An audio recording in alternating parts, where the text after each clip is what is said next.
बहुत दूर हरी भरी पहाड़ियों के बीच एक शांत गांव था। यहाँ राघव नाम का एक नेक दिल इंसान रहता था। गांव में जिंदगी सरल थी और राघव एक साधारण किसान था जो मेहनत से अपना काम करता था। वो अपनी ईमानदारी, विनम्रता और जरूरतमंदों की मदद करने के लिए जाना जाता था। वो अपना दिन अपने खेतों की देखभाल करने, अपने पड़ोसियों की मदद करने और शाम को अपने परिवार के साथ तारों भरे आसमान के नीचे बिताता था। राघव का दिल सोने का था। किसी को भी कोई भी परेशानी होती, वो सबसे पहले मदद के लिए तैयार रहता था। चाहे किसी बुजुर्ग को भारी बोझ उठाने में मदद करना हो या किसी आवारा जानवर को बचाना हो, राघव के काम उसके दयालु स्वभाव का प्रमाण थे। गांव वाले उसकी नेक आत्मा और मदद करने की भावना के लिए उसे बहुत प्यार करते थे। एक दिन खेतों से घर लौटते समय राघव ने पास के जंगल से होकर जाने का फैसला किया। यह रास्ता उसे हमेशा से आकर्षित करता था, मानो कोई अदृश्य शक्ति उसे वहां खींच रही हो।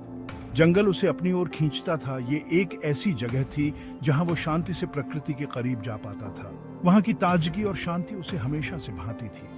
जैसे ही वो उस रास्ते पर चला जो उसे अच्छी तरह पता था, सूखे पत्तों की आवाज और चिड़ियों की मधुर आवाजें आने लगी। हर कदम पर उसे प्रकृति की सुंदरता का एहसास हो रहा था। उसे क्या पता था कि ये आम सैर उसकी जिंदगी हमेशा के लिए बदल देगी। उसके मन में कई विचार उमड़ रहे थे, लेकिन वो इस बात से अनजान था कि आगे क्या होने वाला है। जैसे जैसे राघव जंगल में आगे बढ़ता गया, उसने एक विशाल बरगद के पेड़ के नीचे कुछ अजीब देखा। यह दृश्य उसे हैरान कर गया। ये एक पुराना लकड़ी का संदूक था जिस पर नक्काशी की गई थी और जो गिरे हुए पत्तों से आधा ढका हुआ था। संदूक की नक्काशी बहुत ही बारीकी से की गई थी, मानो किसी कुशल कारीगर ने इसे बनाया हो। उत्सुकतावश उसने पत्तों को हटाया। उसका दिल उम्मीद से तेज धड़क रहा था। उसे लगा कि इस संदूक में कुछ अनमोल छुपा हो सकता है। संदूक भारी और पुराना लग रहा था, जैसे उसमें सदियों पुराने राज छुपे हों। उसकी बनावट और वजन से यह स्पष्ट था कि यह संदूक बहुत पुराना है। कांपते हाथों से राघव ने संदूक का ढक्कन उठाया। उसे ऐसा लगा जैसे वह किसी प्राचीन रहस्य को उजागर करने वाला हो। अंदर फीके मखमल पर एक सुंदर कारीगरी वाली किताब रखी हुई थी। किताब की सुंदरता ने उसे मंत्रमुग्ध कर दिया। इसके चमड़े के कवर पर अजीबो-गरीब निशान बने हुए थे जो धूप में हल्के से चमक रहे थे। ये निशान किसी प्राचीन भाषा के प्रतीत हो रहे थे। राघव की सांस रुक गई जब उसने किताब को छूने के लिए हाथ बढ़ाया। उसके शरीर में एक अजीब सी ऊर्जा दौड़ गई। उसे ऐसा लगा जैसे किताब में कोई जादुई शक्ति हो। जैसे ही उसकी उंगलियों ने किताब के कवर को छुआ, अजीब निशान एक अलग ही रोशनी से चमकने लगे और उसके आसपास का जंगल शांत हो गया। यह शांति उसे और भी रहस्यमयी लगी। हवा में एक अदृश्य शक्ति का संचार हो गया और राघव ने खुद को किताब की ओर खींचता हुआ महसूस किया, जैसे वो उसे अपने राज खोलने के लिए बुला रही हो। यह अनुभव उसके लिए बिल्कुल नया था। उत्सुक और थोड़ा डरा हुआ राघव ने किताब को उसके स्थान से उठा लिया। उसे ऐसा लगा जैसे वह किसी प्राचीन रहस्य का हिस्सा बन गया हो। जैसे ही उसने ऐसा किया, उसके पन्नों से एक पुरानी अनजानी सी गंध आई। यह गंध उसे किसी प्राचीन समय की याद दिला रही थी। उसने सावधानी से किताब खोली। उसका चर्मपत्र पुराना और खराब हो चुका था और उसने धुंधली लिपि को पढ़ना शुरू किया। यह लिपि बहुत ही प्राचीन और रहस्यमयी थी। भाषा पुरानी थी और उसे समझ नहीं आ रही थी, फिर भी शब्द उसकी आत्मा में गूंज रहे थे। उसे ऐसा लगा जैसे ये शब्द उसे किसी गहरे रहस्य की ओर इशारा कर रहे हों। जैसे ही राघव की नजर रहस्यमयी लिपि पर पड़ी, किताब के कवर पर बने निशान तेज चमकने लगे और वो एक अलग ही रोशनी में नहा गया। उसने अपने शरीर में ऊर्जा का संचार महसूस किया। उसके हाथ की उंगलियों से लेकर उसके बालों के सिरे तक झुनझुनी होने लगी। ये एक अजीब और रोमांचक एहसास था, जैसा उसने पहले कभी महसूस नहीं किया था। पन्ने पर लिखे शब्द जैसे जीवंत हो उठे, उसकी आंखों के सामने घूमने लगे और उसके दिमाग में तस्वीरें बनने लगी। उसे एहसास हुआ कि वो उस पुरानी भाषा को समझ सकता है और जैसे जैसे वो आगे पढ़ता गया, उसे पता चला कि किताब में मंत्र लिखे हैं, जादू के शक्तिशाली शब्द जो समय के साथ खो गए थे। एक खास मंत्र ने उसका ध्यान खींचा। ये अंदर की ऊर्जा का उपयोग करने, छिपी हुई क्षमता को उजागर करने और असाधारण क्षमताओं को प्राप्त करने के बारे में था। अपनी शुरुआती हिचकिचाहट के बावजूद राघव ने उस मंत्र की ओर एक अजीब सी खिंचाव महसूस किया, जैसे कि नियति खुद उसका हाथ थाम रही है। पहले तो हिचकिचाते हुए राघव ने मंत्र पढ़ना शुरू किया। उसकी आवाज जंगल की शांति में फुसफुसाहट की तरह थी। उसके चारों ओर की हवा में ऊर्जा का संचार हो गया और किताब पर बने निशान तेज रोशनी से चमकने लगे। उसने अपनी रगों में शक्ति का संचार महसूस किया। उसका शरीर नई ऊर्जा से भर गया। भाग 4। राघव की दयालुता। अच्छाई के लिए शक्तियों का उपयोग करना। जैसे ही मंत्र के आखिरी शब्द उसके होठों से निकले, राघव ने खुद में एक गहरा बदलाव महसूस किया। यह बदलाव केवल शारीरिक नहीं था, बल्कि मानसिक और आध्यात्मिक भी था।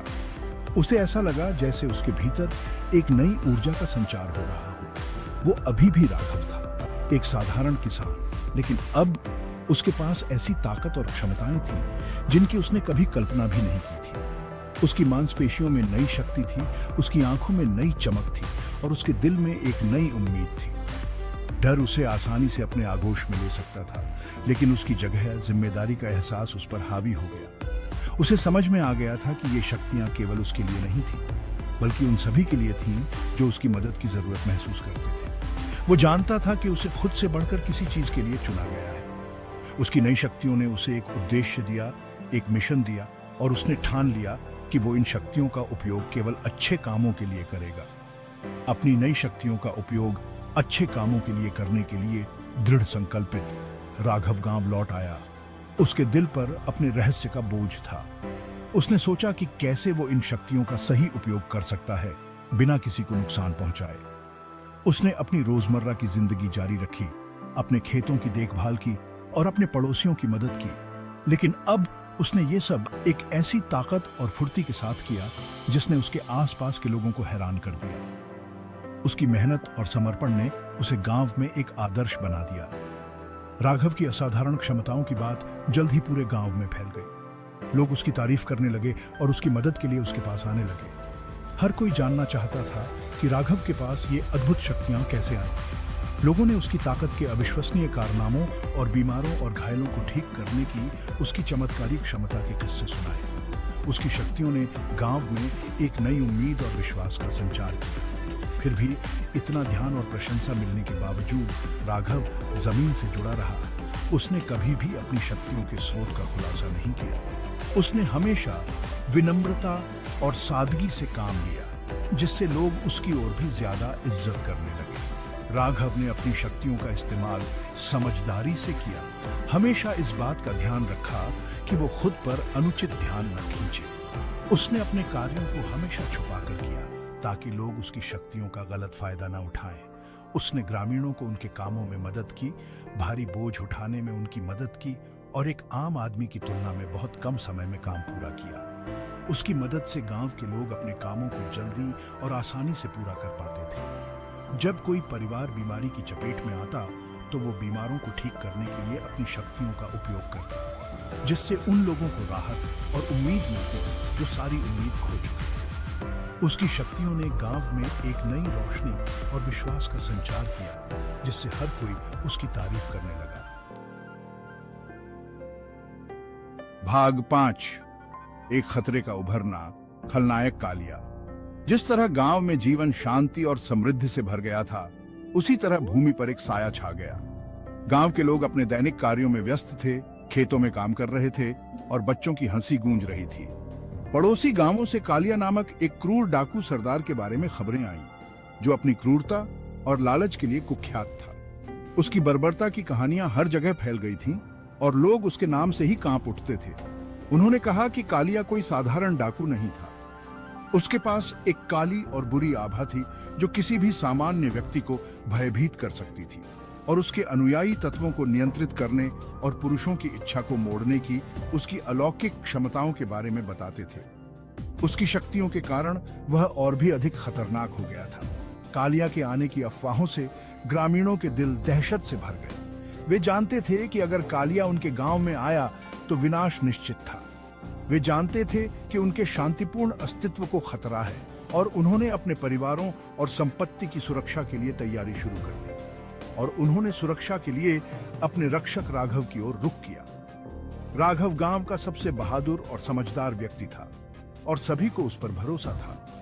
राघव ने ग्रामीणों की बातें ध्यान से सुनी और उनकी चिंताओं को समझा। वह जानता था कि यह समय उनके लिए बहुत कठिन होने वाला है। उनका दिल अब शकुन की भावना से भारी था। वह जानता था कि कालिया से लड़ना आसान नहीं होगा, लेकिन वह हार मानने वालों में से नहीं था। वो जानता था कि जब तक उसके घर और उसके लोग खतरे में हैं, वो चुप नहीं बैठ सकता। उसने अपने हथियार तैयार किए और अपने साथियों को भी तैयार रहने के लिए कहा। एक भयानक शाम जैसे ही सूरज डूबने लगा, गांव में लंबी लंबी परछाइयां पड़ने लगी। यह एक अशुभ संकेत था और सभी को पता था कि कुछ भयानक होने वाला है। क्षितिज पर धूल का एक बादल दिखाई दिया। ये कालिया और उसके डाकुओं का आगमन था। ग्रामीण भयभीत होकर देखते रहे, क्योंकि बादल बड़ा होता गया और घोड़ों की टापों की आवाजें और भी स्पष्ट हो गईं। घोड़ों के दौड़ने की आवाज और हथियारों की आवाज करीब आती जा रही थी। कालिया आ गया था और उसके साथ विनाश का तूफान भी।